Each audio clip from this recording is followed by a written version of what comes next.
This is a quick vid on just how to program your STC when you use it in a fermentation fridge or for whatever purpose you want to use it for, your temperature controller. Most temperatures of the controllers are similar, so even if it's not a STC-1000, with a bit of fiddling you'll probably find out that it has virtually the same controls. Let's get into it. There's my STC. I'm just going to plug it in.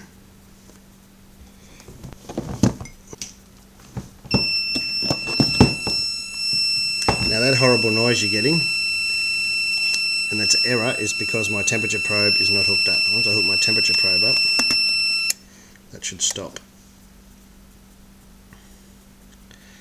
Jeez, it's getting warm in here. It's 27 degrees. Alright, that flashing light there, just ignore what the temperature is for the moment, just means when you first turn it on, it takes about a minute or two before it'll actually start working. Once that stops flashing, you know you're good to go. And that's another protection thing. If you lose power and it turns on quickly, you don't want your fridge turning on and off quickly. So it gives time for the compressor in the fridge and everything else to all settle down before it starts again. So what we see here on the screen when you turn it on, actually I'll show you how to turn it off and off. You just hold the power button. That's the power button. Hold it in and that'll turn it off.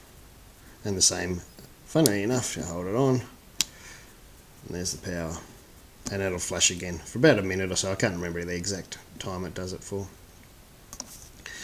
Anyway, that is the room temperature or wherever you've got the probe. There's my probe. You can see that going up from me holding it. That's what it displays on the screen when you haven't pressed any buttons. When you press the top arrow here, that's what it's set to. It's set at 2 degrees. The last time I used this was for cold crashing in one of my beers, and I cold crashed them at 2 degrees. So that was the setting I had. When you press the down button, it shows you what the differential is. And what that is if I set it to 2 degrees, the cooling will kick in at 2.5 degrees, and the heating will kick in at 1.5 degrees. So it's 0.5 above and below what your set temperature is. So with your differential being at set 0.5, the biggest sort of waver in temperature you have is a degree. Half a degree above and half a degree below what your set temperature is. How do you set it? Well, that's what the S button's for. Funny enough, set it.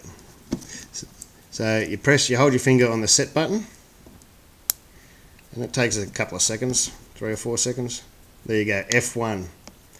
And you can scroll through. There's F2, F3 and F4 by using the up and down arrows. F1, if you press set again and hold it down, that's how you set the temperature you want things set at.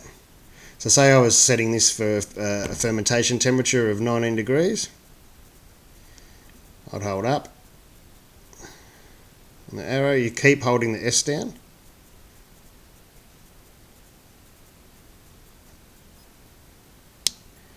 Till I get down a bit, to 19 degrees, and then you press the power button to set it, to lock it. Bang.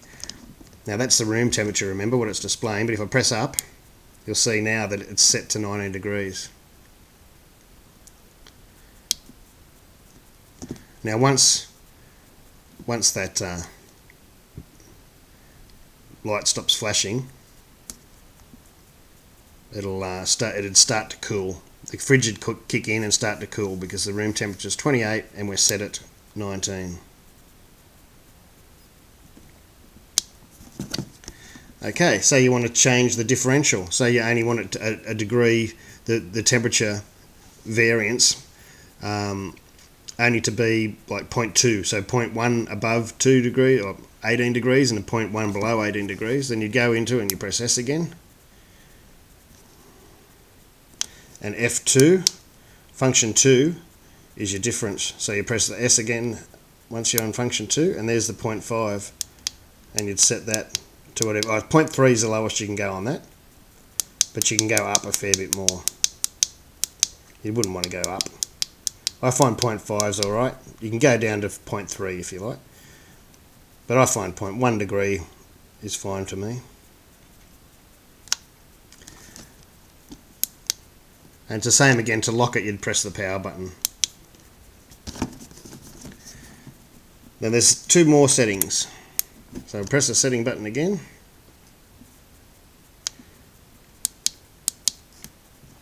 In function 3. Now function 3 is the compressor delay time. Press S and it's at 3 minutes. This is in minutes. It can be set from 1 to 10 minutes. Now what that is that's a protection for your fridge. If you have something that's changing temperature quickly, and your fridge, and this keeps trying to turn it on every 10 seconds, your fridge is turning on and off and on and off and on and off, that's really not good for your fridge. So what this does is every time there's a delay, if it tries to turn on your fridge again too quick, it'll wait that 3 minutes and then turn your fridge on. It just protects your fridge. I just leave it at 3 minutes. It's no big deal. I think 3 minutes is default value and 3 minutes is fine. Yeah, so to go over that again, it just protects your fridge. If the STC is trying to turn your fridge on and off too quickly, which could damage your fridge, this time here, what you said here will stop it. This will be 3 minutes before it'll try and turn the fridge on again. Okay, and there's one more function, and that's F4. Now you press S again. Now F4 is to calibrate. So if you can calibrate against this against a thermometer or something that you know is highly accurate, and you put this probe next to your other temperature, your other thermometer, and if this probe is out, you can set it here and how much it's out. You can go down 0.1, you know, if it's out by 0.4 degrees down, or if it's, and that way you can get a more accurate setting.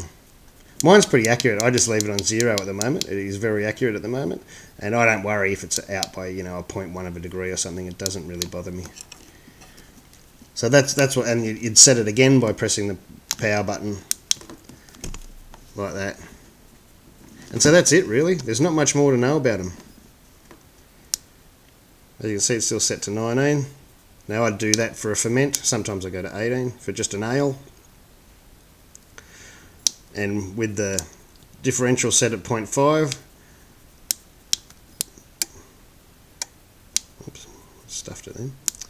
I just turned it off and on. That's why it's flashing again. Anyway, with the differential set at 0.5, this will kick in to cool at 19.5 and kick into heat at 18.5.